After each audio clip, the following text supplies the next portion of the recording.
The two wallets, the beliefs we carry about money shape our financial lives more than income ever will. Marcus had inherited two things from his father: a small house on the edge of town, and a leather wallet so worn the stitching had turned white along the seams. He kept the wallet on his desk, empty, like a relic from a museum he didn't understand. His father, Daniel, had been a quiet man who worked 31 years at the same furniture factory. He never spoke much about money, except to say, twice a year, the same sentence: "Don't let your wallet decide who you are." Marcus had nodded back then, the way children nod at things they don't yet need. Now, at 29, drowning in credit card statements he didn't fully understand, Marcus finally understood why his father had kept saying it. It started with a phone call from his cousin, Elena, who worked as a financial advisor in the city. She had heard, through the family grapevine, that Marcus was struggling, not with income, exactly, since his marketing job paid reasonably well, but with something harder to name. He always seemed to need more than he had. "Come for dinner Sunday," Elena said. "Bring your father's wallet. I want to show you something." Marcus laughed. "It's empty. There's nothing to show." "That's exactly the point," she said, and hung up before he could ask what she meant. Elena's apartment was small but carefully arranged, not expensive, but deliberate, as if every object had been chosen rather than acquired.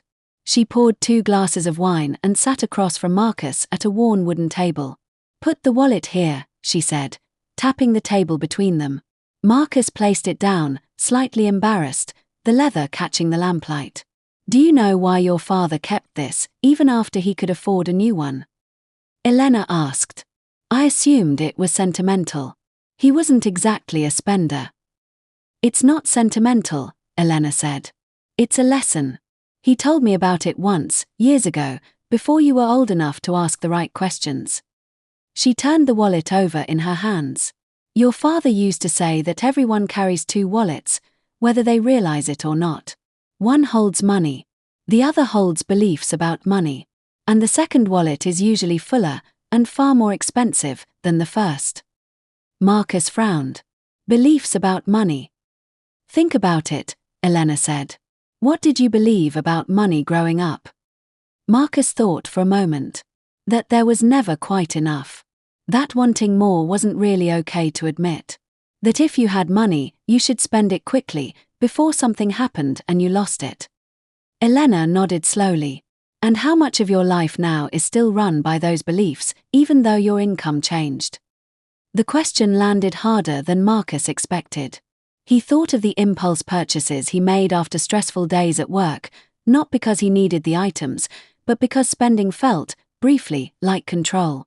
He thought of how uncomfortable he felt whenever his savings account crossed a certain number, as if it wasn't meant to stay there, as if money accumulating was somehow suspicious, temporary, undeserved. "I think," he said slowly, "almost all of it." Elena refilled their glasses and leaned back. "Here's what most people get wrong," she said. "They think financial problems are about discipline. Spend less, save more, follow a budget. And budgets help, don't misunderstand me. But discipline built on top of broken beliefs collapses eventually, because you're fighting yourself. You can't out-discipline a belief you've never examined." "So what do I do? I can't just decide to believe something different." "You can, actually. Slower than you'd like, but you can. The first step is just what we're doing now, naming the belief out loud, so it stops operating in the dark. The second step is testing it against reality. You said wanting more wasn't okay to admit. Is that actually true, or is it something you absorbed from a house that was scared of running out?" Marcus sat with that. His father hadn't been scared exactly. More resigned, the way people become when they've decided certain doors simply aren't for them. "My dad never invested anything," Marcus said. "Not because he didn't understand it. He told me once he understood the basics fine. He just never felt like it was something people like us did." "That's the second wallet talking," Elena said. "Not lack of money, lack of permission." Over the following months, Marcus started doing something he'd never done before. He tracked not just his spending, but his feelings about each transaction. He noticed a pattern almost immediately.